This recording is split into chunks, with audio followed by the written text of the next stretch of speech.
Rain lashes the windows of a Georgian townhouse on Dublin's Merrion Square. Late autumn, 1996. Beneath the dim glow of a chandelier, a man in his early 50s sits alone at a mahogany desk.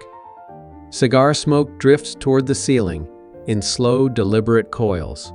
John Thompson Dorrance, I.E.P. to those who once watched him grow up as heir apparent presses his pen to a single sheet of paper. The American embassy stamp lands with a dull, final thud. He has just renounced his citizenship. The same citizenship his grandfather once waged war across 2 states to protect from taxation. Outside street lamps flicker through curtains of rain.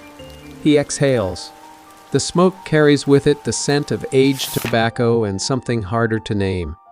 Something like surrender dressed up as strategy. A $720 million stock sale waits on the other side of that signature. Yet the very fortune that built an empire has now demanded he abandon the country that gave it breath.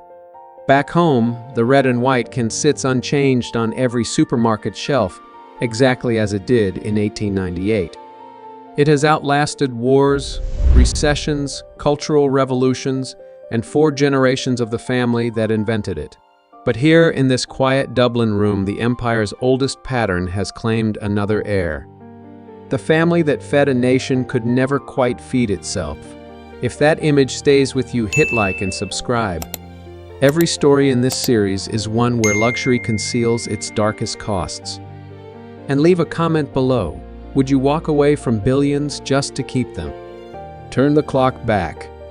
Camden, New Jersey, 1897. A young chemist named John Thompson Dorrance, fresh from his doctorate at Göttingen, Germany, walks into his Uncle Arthur's canning factory and accepts $7.50 a week. He sets up his own laboratory at personal expense. No reimbursement, no guarantee, just a young man with a theory and a borrowed bench. The air inside smells of tomatoes boiling in copper kettles, steam rising in thick columns, the metallic bite of tin cans being sealed shut. Dorrance observes. He notices something his colleagues have accepted as fixed. European soups are daily staples, rich and necessary, while American versions sit heavy, expensive, and mostly water. His answer is elegant in its simplicity. Condense. Boil away the liquid. Preserve full flavor in 1/3 the volume. A can that once weighed pounds and sold for over 30 cents drops to a dime. The housewife adds water at home. Genius born not from ambition, but from precision.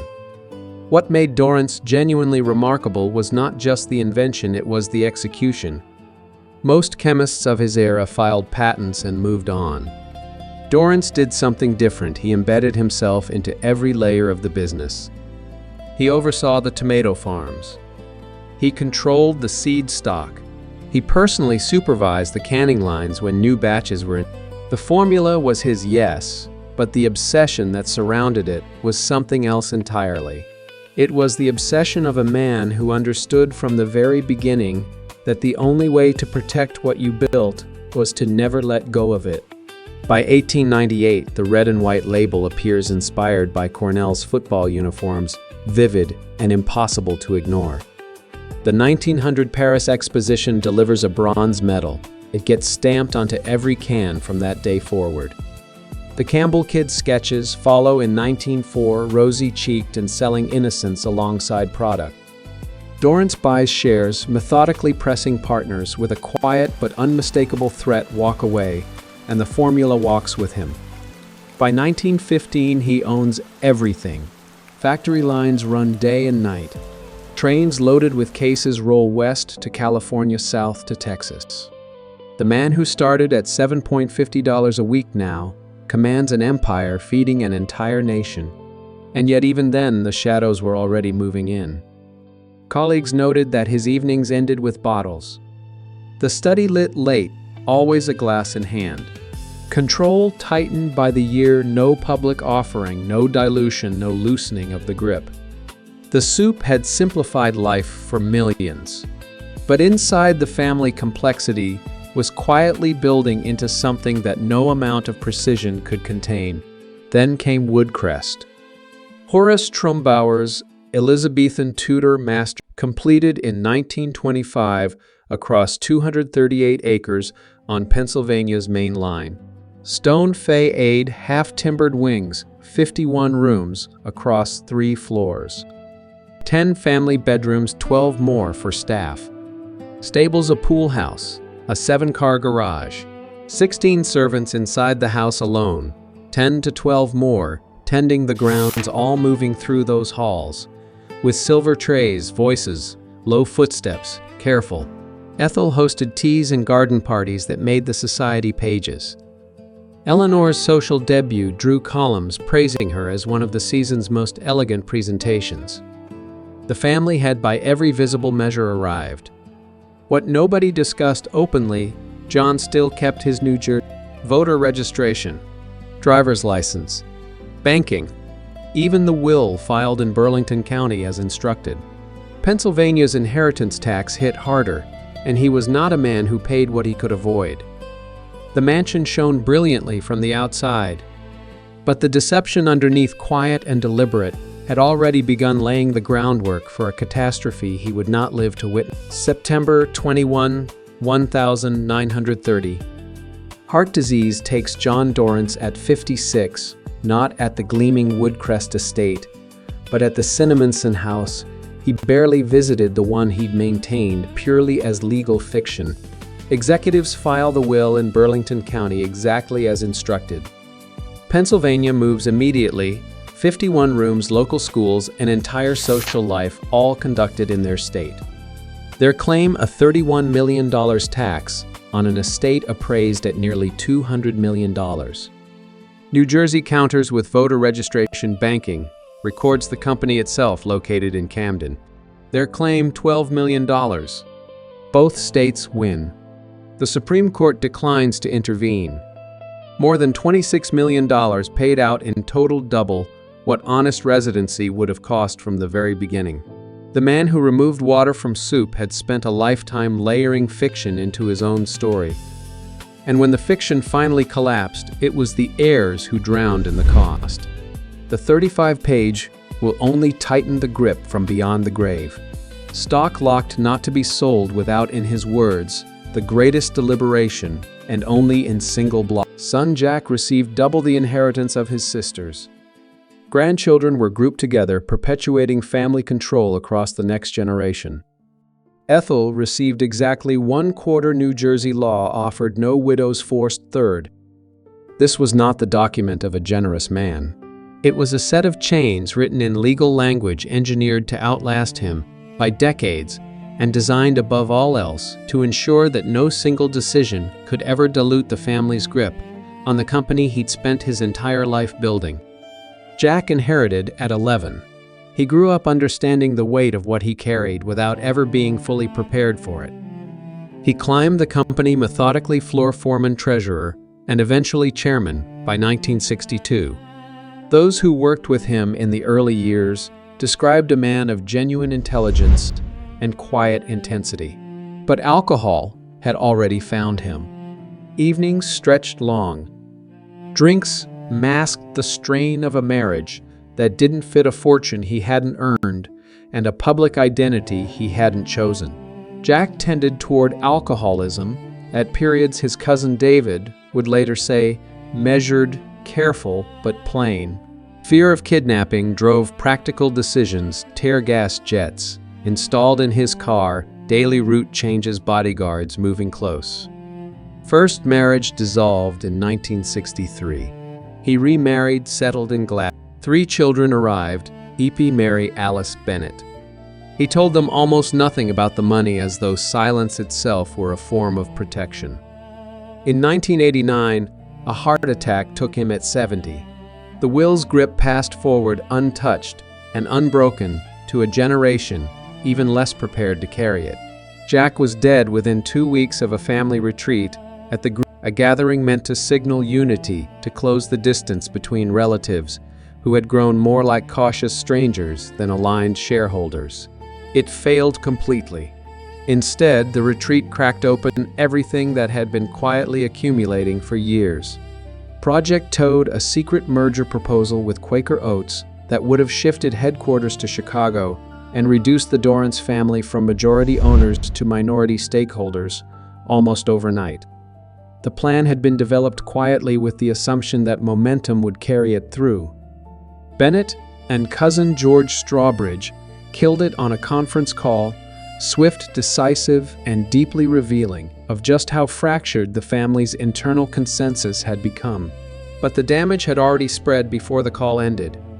A dissident bloc holding 17% of company stock filed with the SAC and retained Arthur Lehman, the attorney, who had navigated Iran-Contra through Washington's most hostile committees. Their message was not subtle: satisfy every shareholder or face a forced sale of the entire company. Earnings had stalled. Expansion had frozen. The empire that John Dorrance built on absolute control was now being threatened by the very structure he had designed to preserve it. David Johnson arrived in 1989 to restructure operations and quiet the shareholder storm. For a time, he succeeded. Margins improved, the dissident bloc, and the company regained outward stability. But the trust that had been fractured inside the family was not the kind that a restructuring plan restores. Some things once said in boardrooms and SAC filings cannot be unsaid at a family dinner table. Ippy, the eldest, had long since removed himself from that table entirely.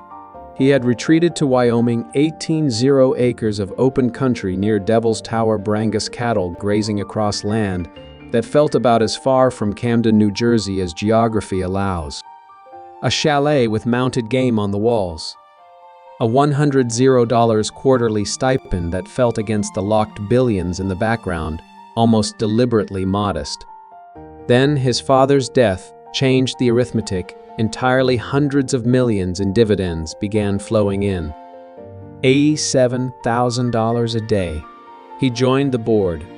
He flew internationally to inspect plants and review operations. By every external measure, he was engaged, present, diligent, committed. But the 55% federal estate tax loomed ahead like an unavoidable wall, and he had watched what his grandfather's fraudulent domicile had already cost the family. He was not going to repeat that mistake. He was going to eliminate the exposure entirely, not by finding a cleverer address, but by leaving the country itself. He planted trees in Ireland to establish residency. In 1995, he swore fidelity before an Irish court. In 1996, at the American Embassy in Dublin, he signed the renunciation. Then came the stock sale, $720 million, over $1.4 billion in today's value. He settled permanently into the Georgian townhouse on Marion Square. Winters in the Bahamas. His permitted presence on America capped at 120 days per year, each one counted. Washington erupted. The Clinton administration pushed exit tax legislation specifically designed to prevent what IP had just. Congressman Schroeder delivered floor speeches. Editorial pages ran the name. The irony was not lost on anyone paying close attention. The same controlling instinct that led his grandfather to falsify a New Jersey address had now led the grandson to abandon the nation entirely. The obsession with preservation had finally consumed the thing it was meant to protect. Mary Alice stayed. Iron Spring Farm in Chester County became her world. Dutch warmbloods, imported from the continent, Roemer and Contango, winning Grand Prix titles across international circuits, 87 competitive victories across a decorated career, her name appearing on Olympic shortlists alongside riders who had trained their entire lives for nothing else. It was a life built with genuine discipline and genuine passion, entirely apart from the corporate inheritance she shared with her brothers. Then 2009 arrived with something no ribbon or title had prepared her for. Agnes O'Brien, former household cook, former travel companion, a woman who had moved through the private interior of Mary Alice's life for years, sent an email with the subject line, "When the soup boils over." She threatened a tell-all book. A film. She demanded $200 up front and $250 per year in exchange for permanent silence. Malone reported it immediately to the FBI. O'Brien pleaded guilty in 2011 and received probation. Mary Alice said nothing publicly, not during the investigation, not after the verdict, not since. Total, deliberate silence. But the extortion case had revealed in federal court documents available to anyone who looked something the family had always preferred to keep in the dark, even in the quiet of a horse farm, even if decades removed from the boardroom battles and the shareholder filings. There are secrets heavy enough to put a price on. Bennett, the youngest, the mediator, worked differently from both siblings. His world was Arizona real estate through DMB Associates, far from the Campbell boardrooms and the Dublin townhouses and the Grand Prix. He became, as one family member described it, the default leader, the one who held the 15% voting bloc intact, made the phone calls no one else wanted to make, arranged the family meetings that no one else would organize. His work was invisible in the way that foundations are always invisible, structural, unglamorous, noticed only in its absence. Without Bennett's quiet continuity, the voting bloc fractures. Without the voting bloc, the family loses its last meaningful leverage over the company their great-grandfather built from a borrowed laboratory bench and a $7.50 weekly wage. Today, Campbell trades under the name the Campbell. $9.6 billion in annual revenue, extended far beyond the original product. Pepperidge Farm v. Snyder's Sovos, a portfolio of acquisitions that would be unrecognizable to the man who first condensed a kettle of tomato soup in 1897. The family's stake has diluted to roughly 33% across the generations, spread among 87 descendants scattered across the United States, Ireland, and several other countries. Some have never met. The collective fortune is estimated at $17 billion, a figure that sounds in the abstract like an unambiguous success story. The fingerprints, however, remain. Board seats held by Mary Alice Malone Jr., following her mother's death in early 2025 at 75 alongside Bennett Jr. and Archbold Van Buren. The family's influence over the company is no longer absolute, but it is not gone either. It persists in the way that old money persists, not through control, but through presence. Not through ownership, but through names on governance documents and votes cast in rooms that the founders' great-grandchildren were never raised to fully understand. Woodcrest is now Cabrini University, listed on the historic register. The stone walls still stand quiet, indifferent to everything that happened inside them. Ippy keeps a low profile in Dublin, rarely photographed, rarely quoted. The horses at Iron Spring continue to breed champions, carrying forward the one part of Mary Alice's inheritance she built entirely on her own terms. And the continuity that Bennett spent decades quietly defending has passed with little ceremony to the generation that the red and white can endures. The Paris medallion still intact after more than a century.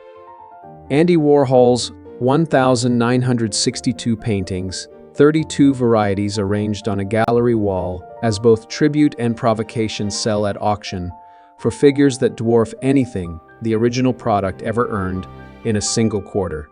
At Warhol's grave in Pittsburgh, visitors still leave tomato soup cans among the flowers. Tribute, irony, commentary, perhaps all three at once, in proportions that shift depending on who is placing the can and what they came there to say.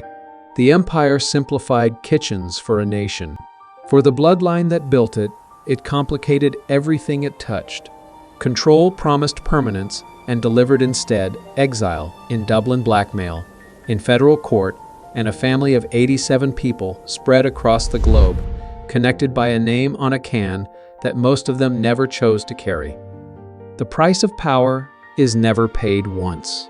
It echoes, it compounds, and it keeps asking in each new generation the same question the old man at that Dublin desk already knew he couldn't answer honestly: how much would you sacrifice to keep what you never truly owned?